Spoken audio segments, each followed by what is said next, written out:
وہ ہوتے ہیں, اللہ کے نیک ولی وہ ہوتے ہیں جو آپ کو رب کے حضور جھکنے کا طریقہ بتاتے ہیں. جب آپ اللہ کے نیک ولیوں کے پاس جاتے ہیں, میری اور آپ کے کریم آقا محمد عربی صلی اللہ علیہ وسلم کا فرمانے علی شان ہے.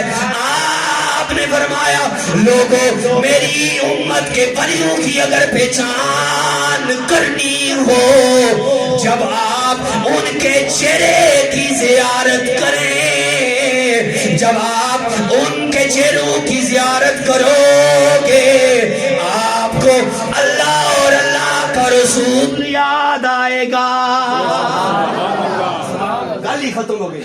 آپ جب اللہ کے ولیوں کی زیارت کرنے جاؤ گے, آپ جب اللہ کے ولیوں کی زیارت کرو گے, اس کی پہچان یہ ہے آپ جب ان کے پاس جاؤ انہیں دیکھ کر رب یاد آ جائے, رب کا رسول یاد آ جائے, محمد عربی صلی اللہ علیہ وسلم کی شریعت یاد آ جائے. سیدنا غوث اعظم آپ بغداد میں آئے, آپ بغداد میں آئے. مختصر سی بات کر کے اجازت چاہتا ہوں. آپ جب بغداد میں آئے, آپ بغداد میں آئے, آپ نے بغداد کی ایک جامع مسجد میں جمعہ پڑھانا شروع کیا.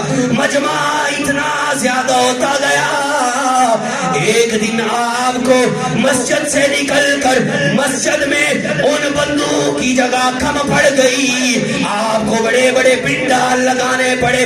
غوث اعظم سیدنا غوث اعظم کی یہ بڑی شان ہے, آپ کے سامنے لاکھوں بندوں کا مجمع بھی بیٹھا ہو, آپ کے سامنے 70 ہزار لوگوں کا بھی مجمع بیٹھا کرتا تھا, لاکھ لوگوں کا مجمع بیٹھا کرتا تھا. کوئی سپیکر نہیں تھا, کوئی ساؤنڈ نہیں تھا, لیکن جس طرح پہلا شخص گفتگو سنتا تھا اسی طرح آخر والے شخص تک بات کی آواز جاتی تھی. جب آپ بغداد میں آئے, اور یہ بھی ہوتا ہے اللہ پاک اگر کسی کو عزت دینا چاہے, اللہ پاک اگر کسی کے حصے میں اللہ پاک نے عزت رکھی ہو, جب اللہ پاک اسے عزت دینے لگے تو کچھ لوگ پھر اس کی شلوار بھی کھینچنے والے بیٹھے ہوتے ہیں, کچھ لوگ اس کے ارد گرد اس کو نیچا دکھانے والے بیٹھا کرتے ہیں.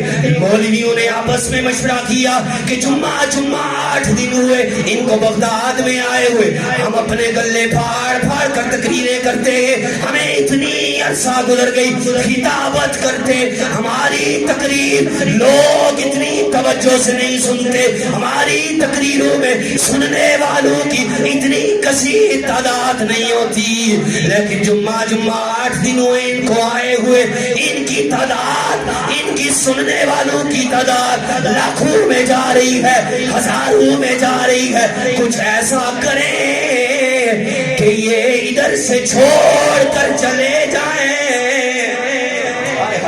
آپس میں میٹنگ ہوئی.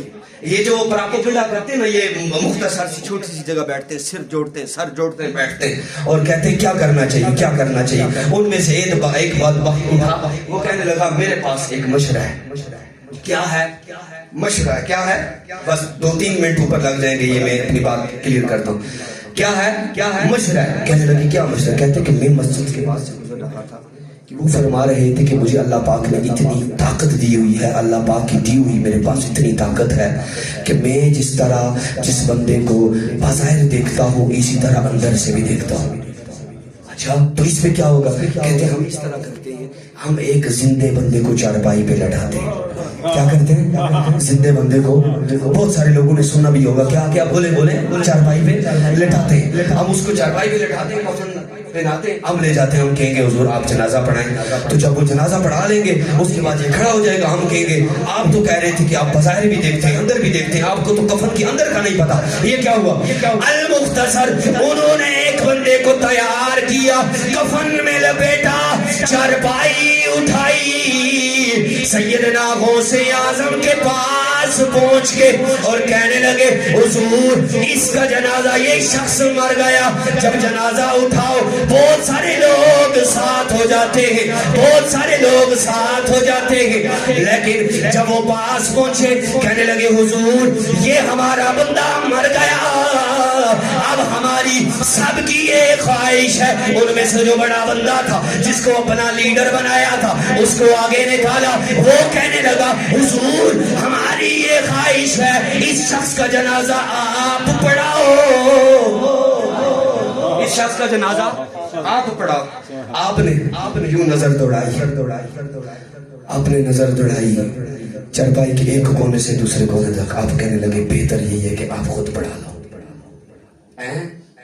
بہتر یہی ہے۔ آپ نے اپنی نظر چرپائی کے ایک کونے سے دوسرے کونے تک بڑھائی، آپ نے فرمایا بہتر یہی ہے اگر تم پڑھا لو۔ کہنے لگے حضور جنازہ ہم بھی پڑھا لیتے ہیں، بہت سارے لوگ ہیں، بہت سارے مولوی ہیں، جنازہ پڑھا سکتے ہیں، لیکن ہماری خواہش یہ ہے ہم اپنے قبیلے میں جا کر بتائیں گے آج اس شخص کا جنازہ غوث اعظم نے پڑھایا ہے۔ مختصر آپ نے فرمایا اگر آپ کی یہی ضد ہے کہ جنازہ میں پڑھاؤں تو چلو صفیں سیدھی کرو، چلو صفیں سیدھی کرو۔ صفیں سیدھی ہوئی، صفیں سیدھی ہوئی، آپ نے اپنی گرجدار آواز میں اللہ اکبر ایک تکبیر بلند کی، دوسری تکبیر بلند کی، تیسری بلند کی، چوتھی بلند کی۔ اب پیچھے لڈو پھونٹ رہے تھے، کیا لڈو پھونٹ رہے تھے۔ ابھی سلام پھیریں گے، ہم وائے وائے مچا لیں گے، ہم کہیں گے آپ کو تو پتہ ہی نہیں جو سامنے لیٹا ہو یہ تو زندہ ہے، اس کو ہم نے ویسے ہی کفن کے اندر اس کو ہم کفن پہنا کے آئے ہیں، ہم نے تو آپ کو چیک کرنا تھا، اندر لڈو پھونٹ رہے۔ چار تکبیریں ہوئی، چار تکبیروں کے بعد پیچھے